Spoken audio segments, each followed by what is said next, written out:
Dito sa atin, mahal magkasakit. Mahal ang gamot. Kulang ang paggamutan. Walang doktor, lalo na sa mga liblib ng mga bayan. Kaya mula nang nagsimula ang administrasyon, ito ang tinutukan natin.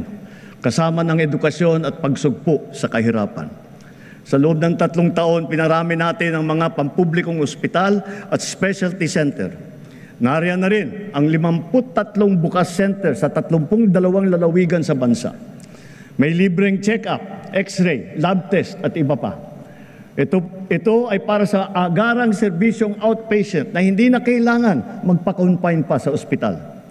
Asahan ninyo, marami pa ang ating bubuksan na bukas.